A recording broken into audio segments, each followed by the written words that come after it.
What do they say about the best laid plans of mice and men? Well, my plans didn't just go astray. They went completely south. When I left New York, I convinced myself Janelle and Kizzy could still be alive. That hope got me on the road. Didn't take long, though, for reality to kick in. Route 80 was the straightest shot, so I charted a course heading due west. Calculated it would take about 5 months, going 20 miles a day. Scrapped that plan the very first day. After relying so much on Delandre, I wanted to be self-sufficient, not dependent on others. Figured I'd just live off the land. I was totally unprepared for life on the road. Hadn't even been camping since Cub Scouts, and there I was, reduced to a hunter-gatherer, constantly forced to adapt. At work, I was pretty good at spitballing, making new ideas on the fly. Same process kept my plans evolving, only there was more at stake now. Failure didn't mean losing a job. It meant possibly losing your life.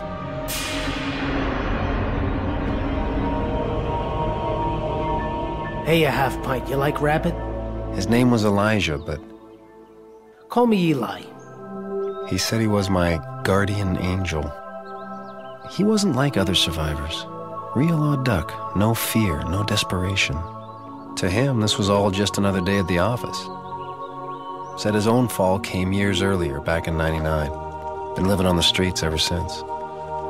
When Eli found me on the embankment, I was bleeding to death. That's why half pint said that was about all the blood I had left in me. He never traveled the highways, said they reminded him of the past. We need to focus on the future. Make new roads, new towns, a new way of life. Hopefully a better one. Eli had lots of advice, but honestly, I didn't understand him half the time. Made me wonder about his sanity.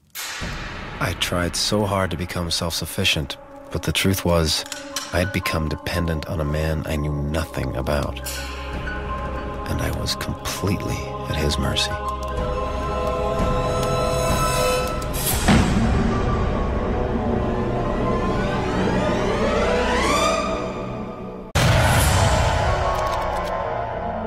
Fear was responsible for the fall. That's what Eli believed. Fear breeds ignorance, which leads to violence, and then more fear. I'm telling you, it's a vicious cycle. Which was why he was so mad when he found the gun in my backpack. I'm sure you'll need this, Russ. I appreciated Delandre's concern, but Eli said guns erode the basic trust people have for one another. And without trust, We got nothing. I realized life is how you see it. Being a cop, Delandre's job was to suspect everybody. But Eli, living on the streets, his survival depended on the kindness of strangers. Do you trust people or not? That was the dividing line. When I asked how I could repay him, Eli made me promise to help people out any way I could, no matter what. Just like he'd done for me. We're all in this together, half pint. For better, for worse. He didn't ask me to get rid of the gun, but I decided to trust Eli, that it would only bring me trouble. It was a decision I'd second-guess a number of times on my way home. We came all the way to Philly so Eli could pick up something important. Tony's saltwater taffy. Best taffy on the eastern seaboard.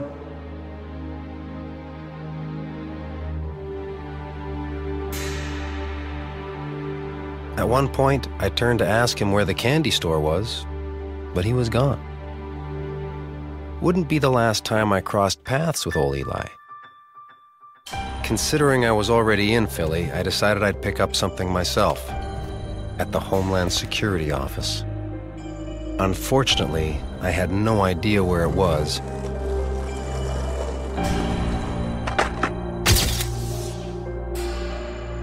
Dude, is that sick or what? According to Timothy, somebody opened up the city zoo right after the fall. Gave the animals a fighting chance. He said the streets weren't safe, especially at night, when animals hunt. Timothy worked as a scout, for a group of survivors banded together in an old church. He said there used to be about 50 of them, but most had moved on when supplies started dwindling, out to the suburbs and the shopping malls. They didn't want me spending the night, said I could be dangerous. Without trust, we got nothing. So Timothy gave me directions and I made my way to my next stop. Part of me didn't want the truth. Whatever trust I had in people, I was hoping to hold on to it. The evidence sent a chill up my spine. Was it possible the third most powerful man in the country was a terrorist?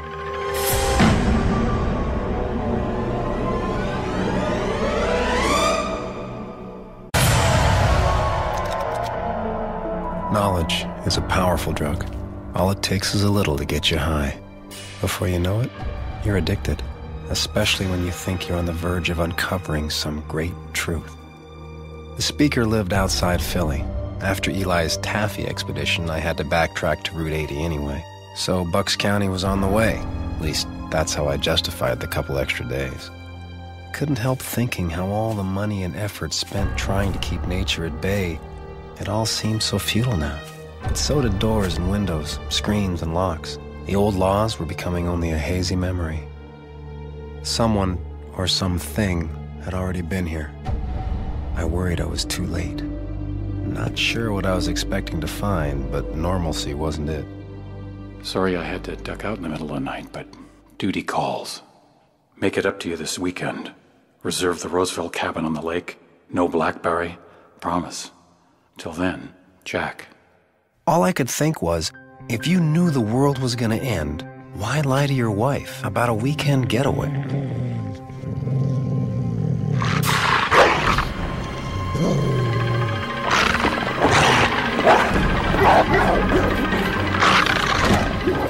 Even if I'd had Delandre's gun, the thought of shooting a starving dog, I was actually grateful not to have to make that choice.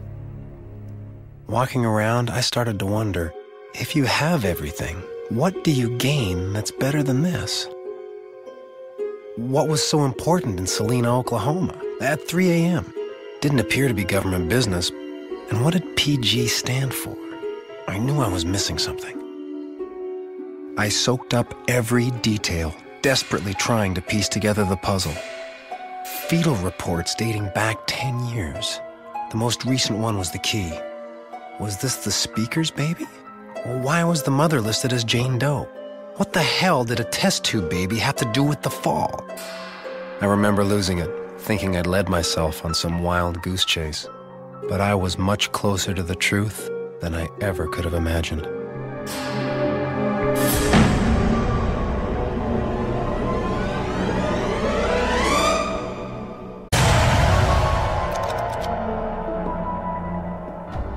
Getting your priorities straight is a constant challenge.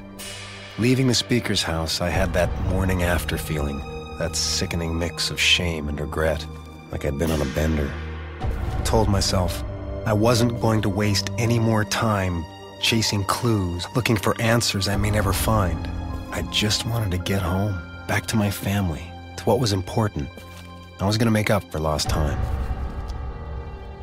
Route 80 was due north, so I decided to take Eli's advice and stay off the expressway and make a new road. It occurred to me most of the planet hadn't changed that much after the fall. Nature just went on as if nothing had happened. She wasn't just surviving, she was thriving. Mankind had tried to tame the planet, to take control, impose our will, but all we really accomplished was to wipe ourselves out, along with technology. The very thing we were counting on to master the universe. I'd always been intimidated by nature. You fear what you don't understand. I remember Kizzy wanting me to camp out with her in the backyard. Come on, Dad, it'll be fun. I told her my back was acting up. There were always excuses. I could only hope I'd get the chance to do it all over again. Make the right choices this time. By that point on my journey, I still wasn't exactly one with nature. But for a city boy, I did surprise myself how well I was adapting. It started to become obvious that the scariest thing out in the wild was still mankind. My first instinct was keep walking, but I could see it was human tracks, and curiosity took hold. The blood was still wet, and there was a lot of it. Closer I got, the more worried I got. I had a first aid kit, but I didn't even know CPR. How could I possibly help this person?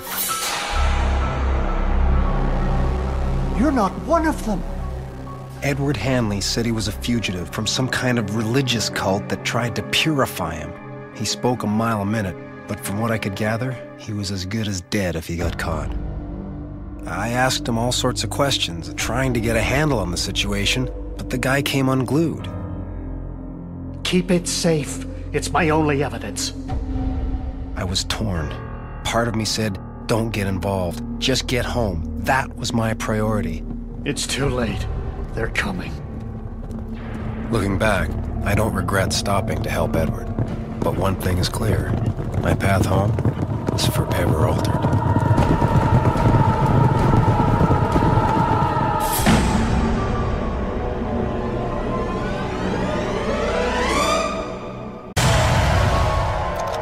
Myths arise from events that challenge our perceptions of reality. This was never more true than in the early years after the fall.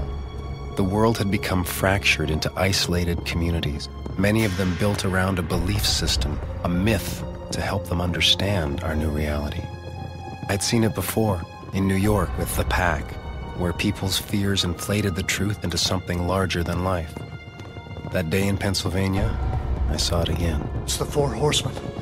Run! I said run! Delandre wasn't the only one who believed that the events of the fall were foretold in the Bible. The prevailing wisdom back then was the end times were unfolding. Still, I clung to my belief in a rational world, even when there was overwhelming evidence to the contrary. It had been years since I read the Bible, but the image of the four horsemen of the apocalypse was ingrained in my mind. At Sunday school in Colorado Springs, they embraced the book of Revelations, always saw it as a tale of moral redemption, meant to inspire good behavior through hope and a fear. For if you fail him, you will burn in the fires of hell forever. As I got older, I stopped taking those words literally. But as I stood in that cornfield, my rational mind was tested. And in that moment, I had my own revelations. Run.